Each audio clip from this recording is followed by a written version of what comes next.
Hey guys, welcome back to a brand new video. My name is Harmon.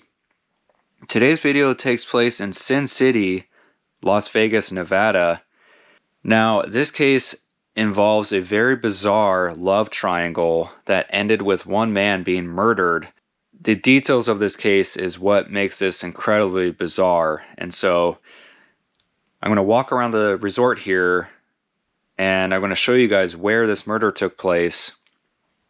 And then, of course, along the way, tell you guys what happened. Now, this story starts on May 7th, 2007, here, of course, at the Luxor Resort Casino.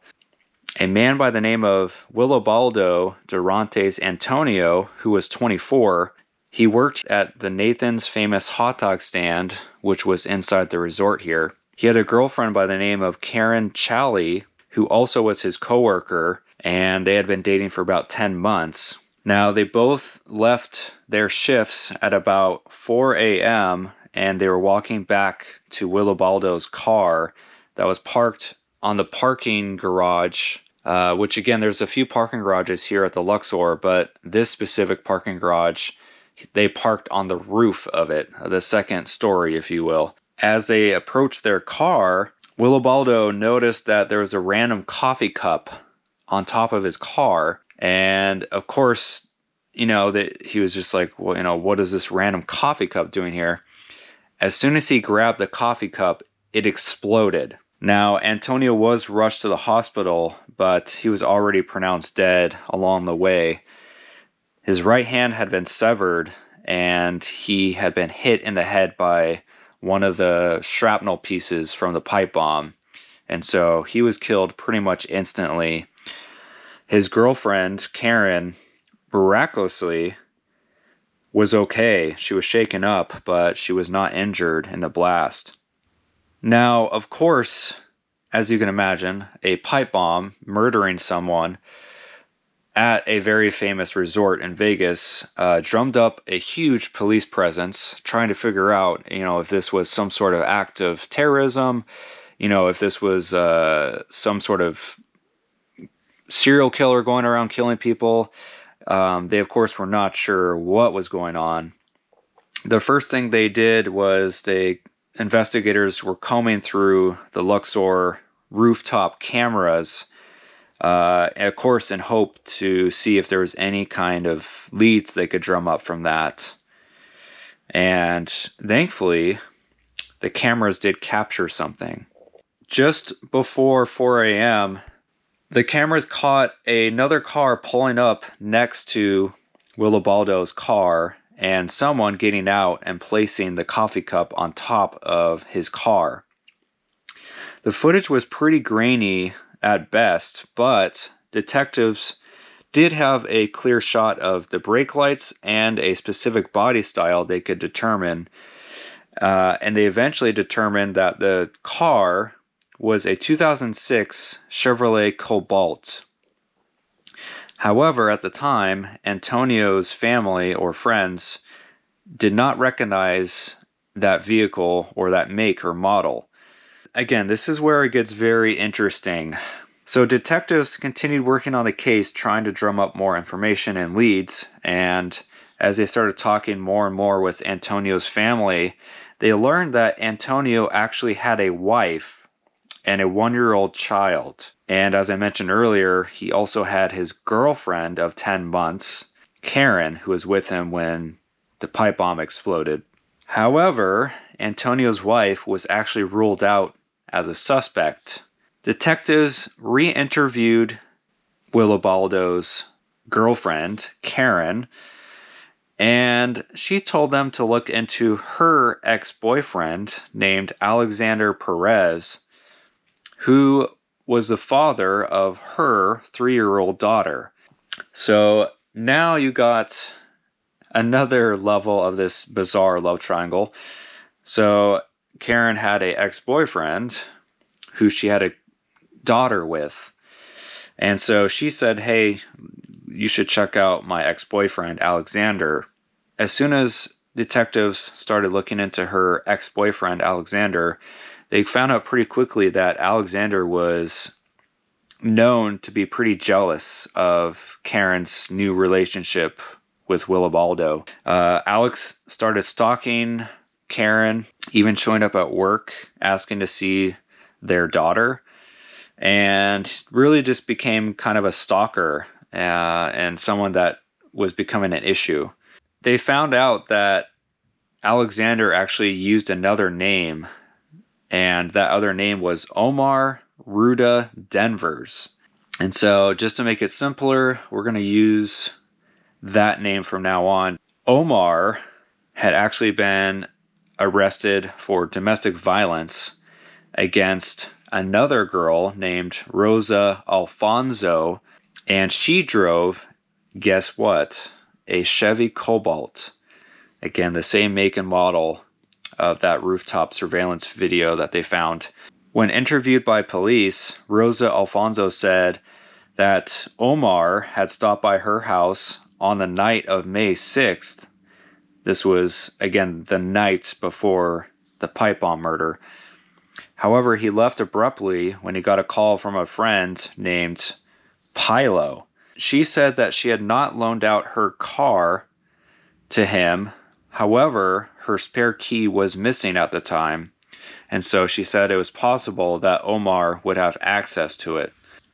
Now, eventually, detectives had been doing some reconnaissance on Omar, aka Alex, and they eventually pulled him over on a traffic stop and arrested him.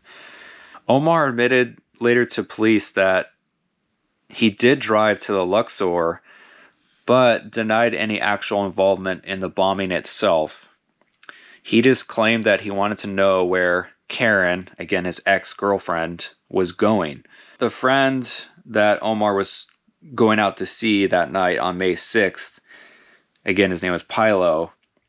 Pilo also denied involvement in the bombing. However, searches of Pilo's residence as well as Omar's residence turned up some evidence that told a different story. At Omar's workplace, investigators found batteries that matched the batteries found on the pipe bomb. And at Pilo's home, they found pipe components, wires, and a strand of Christmas lights with a section that was missing. And so detectives concluded that Pilo actually was the one who made the bomb, and Omar was the one who helped him go to the actual scene itself. Both men were charged with use of the incendiary device, aka a pipe bomb, and of course for the murder of Willibaldo. In August of 2009, both defendants had a joint trial, and eventually both men were convicted on all charges and sentenced to life without parole. Omar had actually appealed his conviction, and in 2021 was actually granted a new trial, as his lawyers had claimed that it was not fair that him and Pilo were on trial together, and they claimed that one co-defendant incriminated the other. Thankfully, though, he was found guilty again and was resentenced to life in prison. Now, another interesting piece of this was a year later, in September of 2022, Pilo had actually escaped from a medium security prison where he was being held, and escaped for about 4 days before finally being captured once again.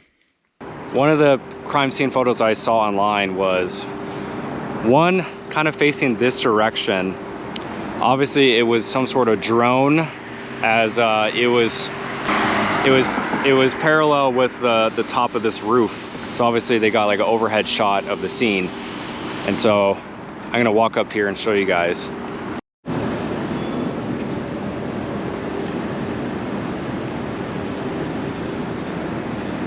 Now I wanted to give you guys a quick POV view of where Willibaldo and his girlfriend Karen would have been coming out of. They would have been coming out of the Luxor, walking this pathway, which leads right here to the parking garage.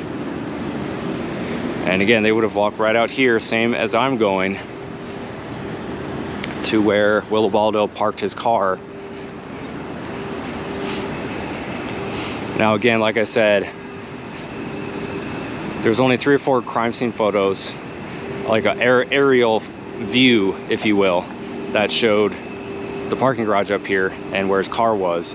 And so with my best detective skills, I noticed that there was a light pole right there, and there was a garbage can that would have been right around this side of this truck. And so that particular angle, I'll turn my camera on and show you. So again, his car would have been parked